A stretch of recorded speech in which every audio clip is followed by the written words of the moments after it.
one of the oldest dictatorships in the world, headed by General Tan Shui. Without a doubt, one of the worst tyrants in the world. Well, almost, because in North Korea, there's stiff competition from Kim Jong-il. The difference is that Burma has recently started welcoming tourists, especially tourist dollars. To encourage them to visit the country, they made this cute little movie.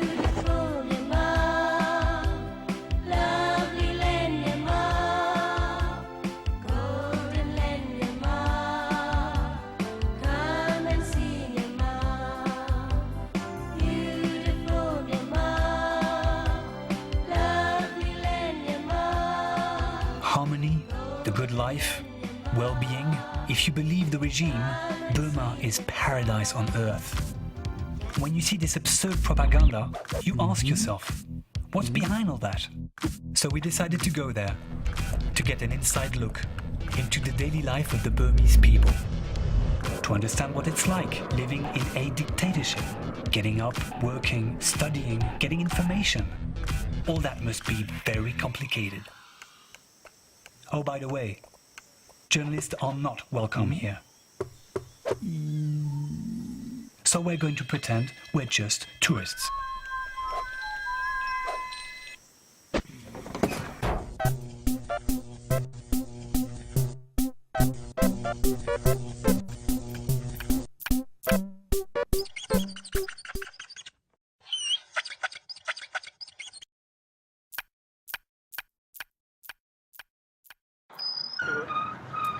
You cannot pronounce the word Burma here in this country.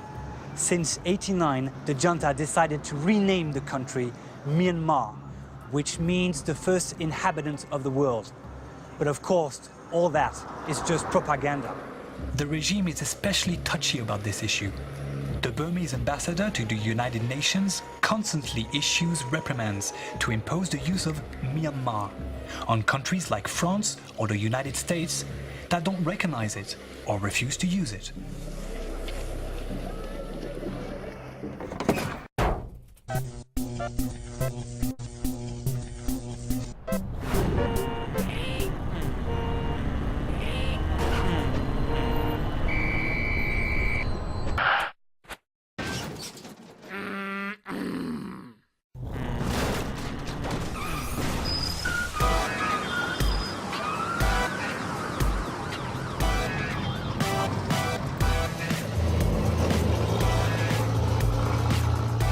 One of the first things you realize when you arrive in Rangoon is that 99% of the cars have the steering wheel on the right side. And they drive also on the right side, what is extremely dangerous. That is why they all have lucky items. You need somebody like me, you need a co-pilot. Yes. If I want to pass to the another car, Yeah. I need to tell you at the in front, car will become or not. Yeah, okay. If you see that no come, I can pass. So I'm your co-pilot, okay? Yeah. No co-pilot, huh? Yes.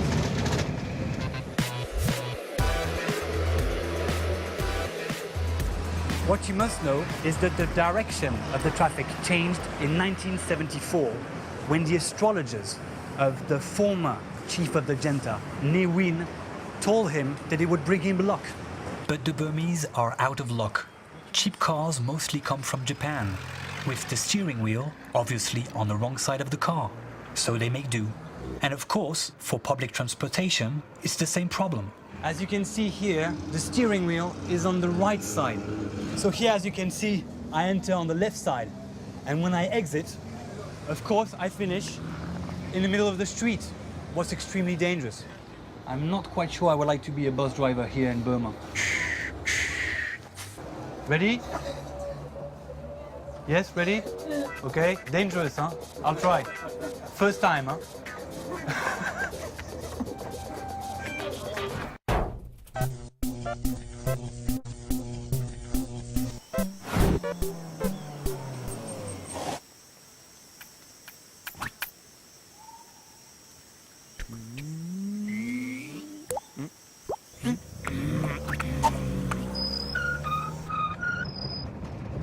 Here we're in a public gas station.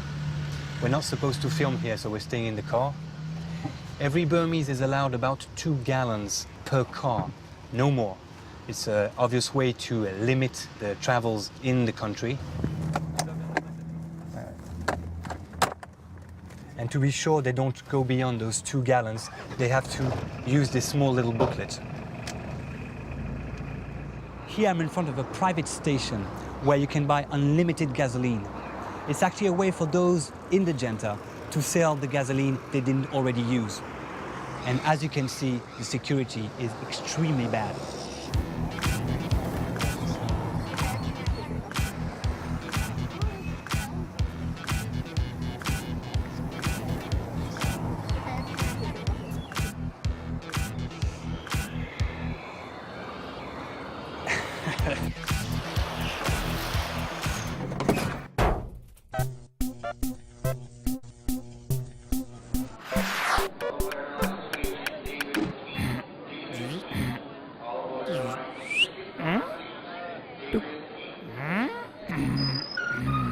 In Burma, each tourist has the right to enter the country with $2,000 in cash, max. There are no other methods of payment. No credit cards, no traveler's checks, nothing.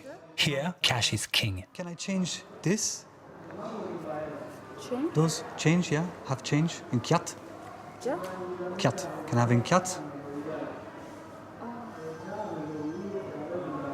Do you have another one now? Why? There's a problem? In your country, it's okay. Your country is What's the problem? the line. The line here. So I can't change that. You don't have another one? No, this, but there's a problem with this? Also, what's the problem with this one? This one, this one, this one. Oh, you mean this here? That's a problem there. That's a problem. And that's a problem here. The Rafi is no good. So none of those is okay. Out of my $2,000, almost half of the bills either have a tiny stain or aren't completely perfect. So no one wants them. Simply because the junta doesn't accept them.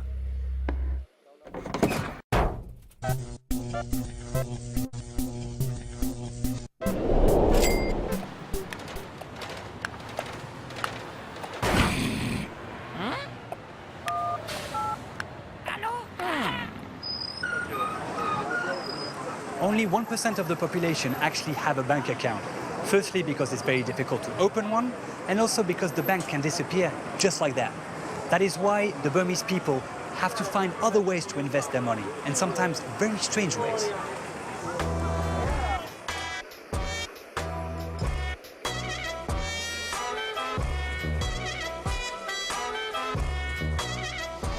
Tell me, if I want to buy a SIM card, Yes. can you write to me the price to have an official big SIM card?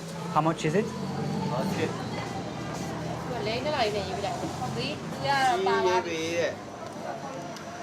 $1,800. No, 1,700. $1,700 for one SIM card? That's unbelievable. You must know that the Burmese people earn every month about $30. You can imagine what $1,800 is. They actually invest in those cards and rent them around them. So in Burma, you invest more in SIM cards than in real estate.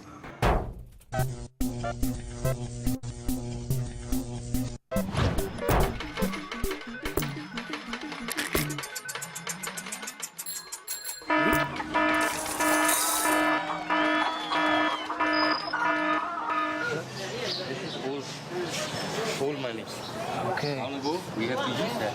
General outside. So that's Aung San. General outside. Okay. Here we have a normal bill of 100 kyat.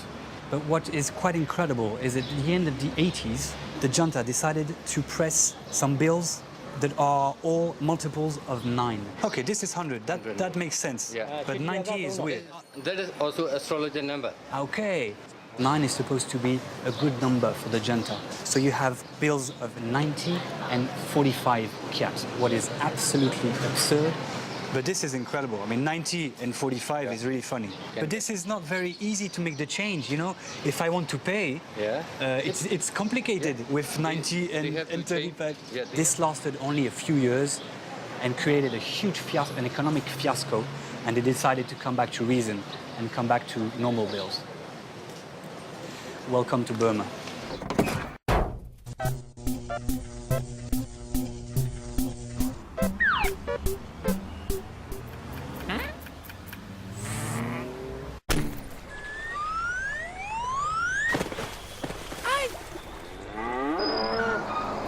Here I'm in front of the University of Yangon. It used to be a very active university, but the junta doesn't like the students to be concentrated in one place in the center. That is why they decided to send them far away from the city. I'm going to show you.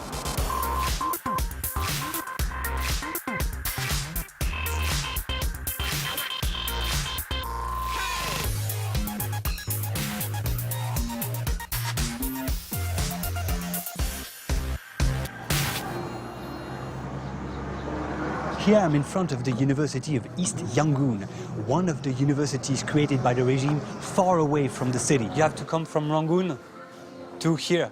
Yeah. So it's about a long way to go to school. Yeah. Every day you go back to Rangoon? Yes.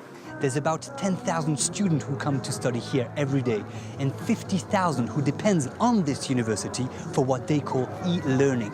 I've just met a student in front of the university who has agreed to take me to his place to talk about their famous junta-style e-learning, on the condition that we don't film his face, we change his name, and the neighbors don't see our little camera. So, Jojo, you told me that in your home here, you had one of those cassettes of e-learning. Yes, of course I have. So we don't need to go to university all the time.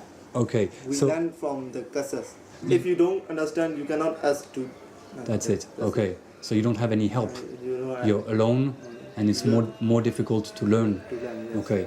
So thanks to Jojo, I was able to get a surprising look into a Burmese family's day-to-day life. Oh, by the way, when I arrived in your home here, Yes. come here, I saw two big items here. Yes. What is that for? That is transformer. This is for used for regulate the electricity. Okay. And what about this one here? There is one for battery use. Whenever electric no can, we can use this, so we can watch the TV all the time. Okay. So that's very important to be able to watch TV. What do you watch on TV?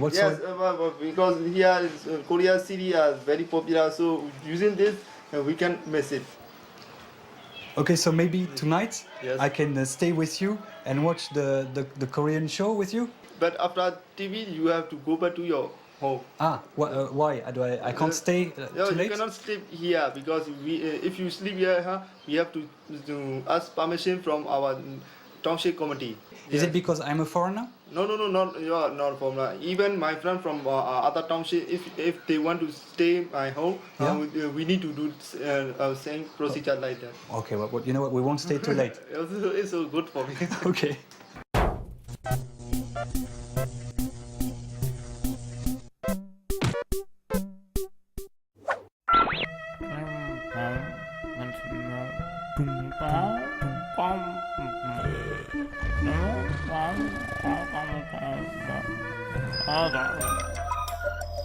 Now the state television is really something. The Burma that the junta depicts on its channels is really a make-believe country, with magnificent public buildings, sumptuous scenery. Everything is smooth and without blemish. It radiates harmony and national unity. As for their evening news, it's an endless stream of soothing statements, all devoted to the glory of the regime. It's the game shows that provide what are perhaps the only moments of escape. But they're kind of pathetic.